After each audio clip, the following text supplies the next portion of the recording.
Good afternoon. As a university president, I do my share of commencement speaking. I've spoken at many high school commencements. I've spoken at a number of colleges. But this is only my second opportunity that I have had to speak to a graduate school to honor those receiving advanced degrees. A couple of years ago, my first opportunity was to speak at the University of Louisville's School of Law commencement. I told them that as far as I know, I'm the only graduate of the U of L School of Law to have personally provided a joke for Jay Leno. Jay Leno said there's good news and there's bad news. The good news is this American woman just became the first woman and first American to row a boat solo and unassisted across the Atlantic Ocean. The bad news is we could have had one less lawyer.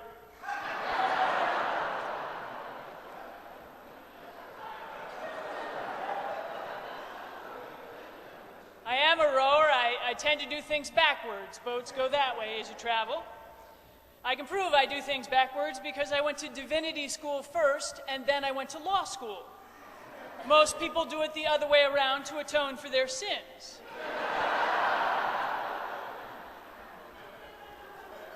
In my time, I have learned that divinity degrees and law degrees provide a useful combination. First, I can provide twice the advice for half the price. And second, half the world will do something because it's the right thing to do, and the other half of the world you can simply sue. Now, I am sorry to say that I did not graduate from the Louisville Presbyterian Theological Seminary. I could have. I am a Presbyterian. This is a Harvard gown.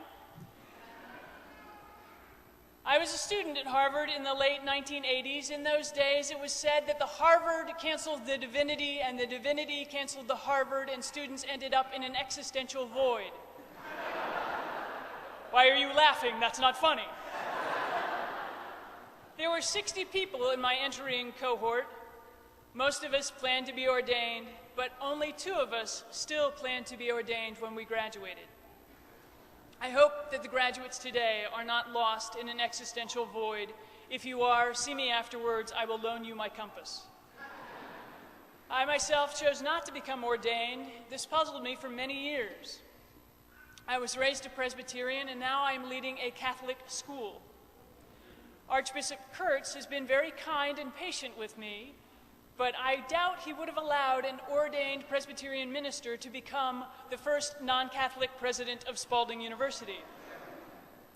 I do not regret my education, and I do not regret the choices that I have made. Hilaire Belloc wrote, "Nothing is worth the wear of winning, but laughter and the love of friends.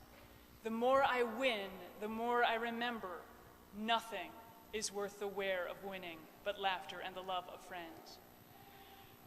Shortly, you will move yet another tassel. You're not wearing caps. You would move a tassel from left to right, and you would leave this place. Now, those who helped you through the doors of the seminary will cheer. Some may cheer quite loudly. It is not that they do not love you. They do. But they need no longer worry about whether you will pass your last exam. No more listening to you whine about your assignments. No more patiently enduring your discourses on the esoteric nuances of your latest research paper. No more pretending to be interested in your esoteric wanderings along the existential planes of the academic syllabi. This day belongs not just to you, but to all of those who helped you to reach this goal. Their gentle smiles hide deeper emotions. For some, particularly partners and spouses and perhaps teenage children, the sense of relief may border on hysteria. This hysteria will exhibit itself in the flash of cameras and people bragging about your accomplishments in unnaturally loud voices. You may have endured the waves and storms of Louisville Presbyterian Theological Seminary alone, but no matter how independent you are, you will never convince me that you did it by yourself. There were many who prepared you for the journey, some who coached you along the way, and any number of people here today who prayed for you. Share the joy of this day with them. It is their day as much as it is yours. I believe there are generally 3 ways of interacting with the world. There are those who watch adventures happen. There are none of those in the graduating class here today. They would be the electronic surfers of the Spectator Society. While I think this might be superior to sitting around pulling the wings off of flies, I'm not entirely sure. There's a second category in which I place myself. There are those who have adventures. I imagine most of the graduates here today fit in this category. But there's a third category to which I aspire. There are those who are adventures. President Jenkins is one of these. I'm so glad he moved that step. Now, one of the first women to climb Mont Blanc was a woman named Henrietta d'Angeville, and I know Henrietta was an adventure because she climbed Mont Blanc wearing a feather boa.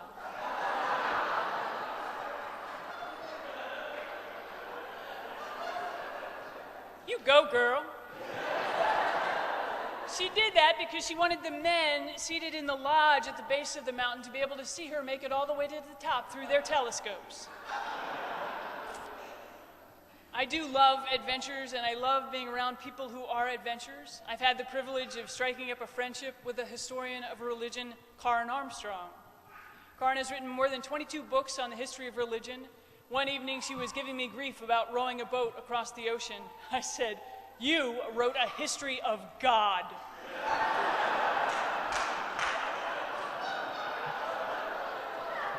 You do not get to pick on me for audacity. You wrote a history of God. One of the greatest tests in life is to make the most of our gifts. For those of us who believe the source of those gifts is some higher power, how we use those gifts is an act of faith.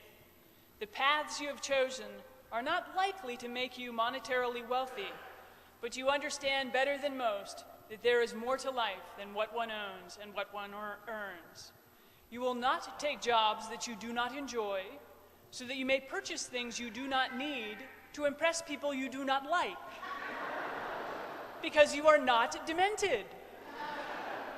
May your lives prove that it is better to be a person with meaning than it is to be a person of means. And what you have in life is not nearly as important as who you have in your life. Some may advise you to only fight the battles you know you can win. I call this nonsense. It is a path fit only for cowards and the feeble of heart. We must fight the battles. You must fight the battles that need fighting. Theodore Roosevelt once wrote, "Far better it is to dare mighty things, to win glorious triumphs, even though checkered by failure, than to rank with those poor spirits who neither enjoy much nor suffer much because they live in the gray twilight that knows neither victory nor defeat." While fighting your battles, you may stumble and fall. Don't worry about it. I don't know any perfect people, and there are few people more tedious in life than the ones who think they are perfect. I have often bragged that the best thing about my faults is the joy that they bring to others.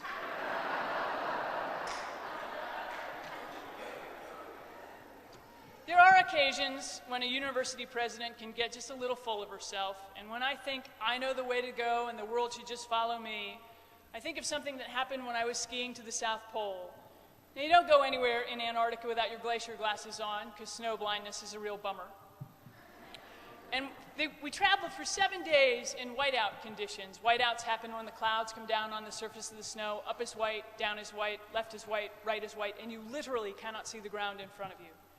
How you navigate in a whiteout is to send the youngest, I was young then, member of the expedition team out off into the mist. And because she's standing on the ground, you can see the ground. But if you're out off into the mist, you look like you've been drinking things that we don't talk about in seminary. How you navigate in a whiteout is you take your compass. Yes, I actually have one. You take your compass. It is a standard mountaineering compass. It has a sighting mirror. It's also known as an idiot's compass because the mirror shows you who is lost.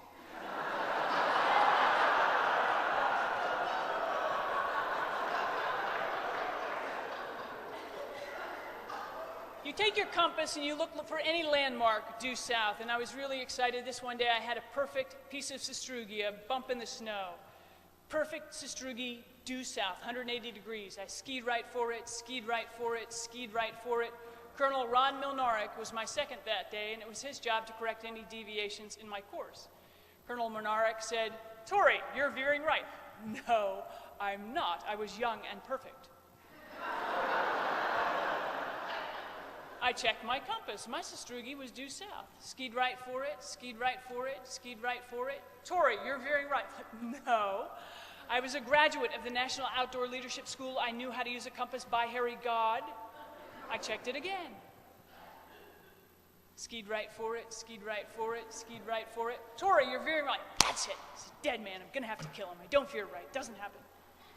I turned to give Colonel Ron Milnarek of the U.S. Air Force my very best Murden death stare.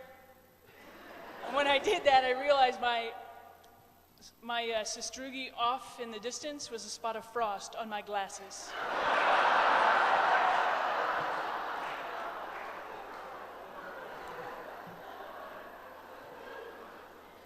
Václav Havel once said, "Keep the company and seek the company of those who are searching after truth, and run away from people who think they have found it."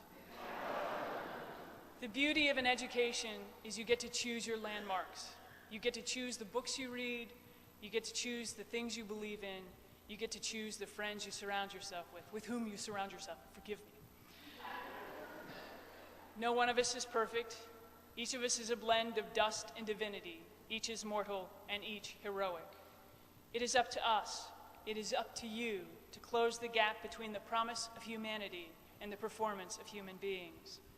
I firmly believe that human beings are capable of traversing the distance between possibility and fact, but we must keep our glasses clean.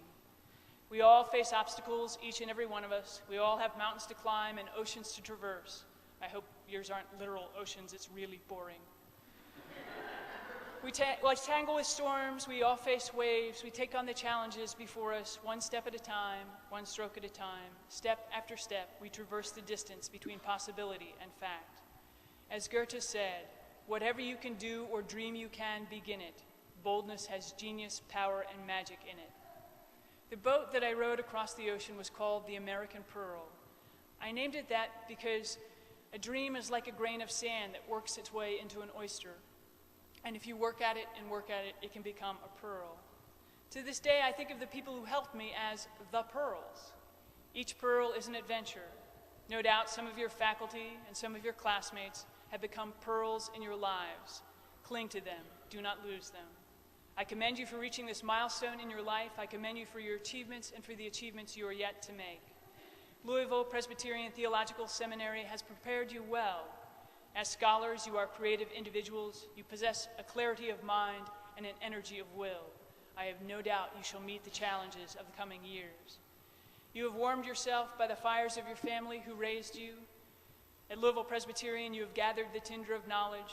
The time has come for you to set out anew and to light your own fires.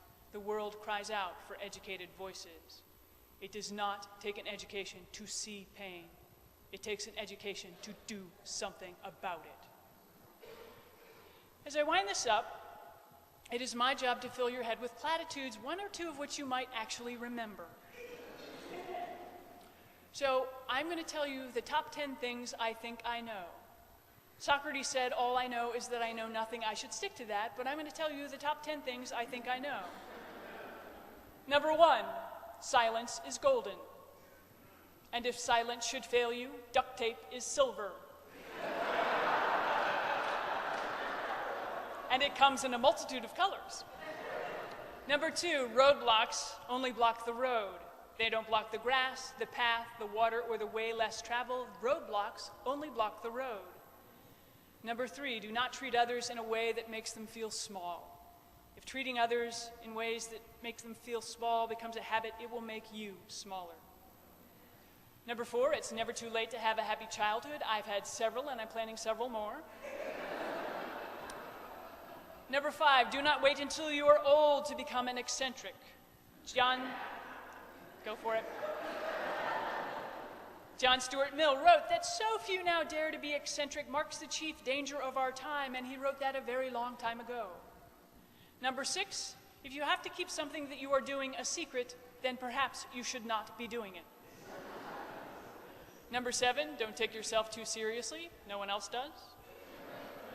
Number 8, be yourself. As Oscar Wilde pointed out, everyone else is already taken. Number 9, and this is really important for theologians, do not believe everything you think.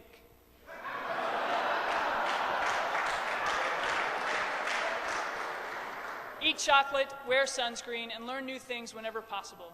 I commend you for being here, for your achievements, and the achievements you are yet to make. I have every confidence that when you leave seminary, you will go out, you will teach, heal, feed, and build. You will inform, advocate, comfort, and guide. You will criticize, organize, contribute, and in 1,000 other ways serve people and causes. And for that, I commend you. When this service ends, let your service to the world begin again. Go out and make Louisville Presbyterian Theological Seminary, your friends, your families, very proud.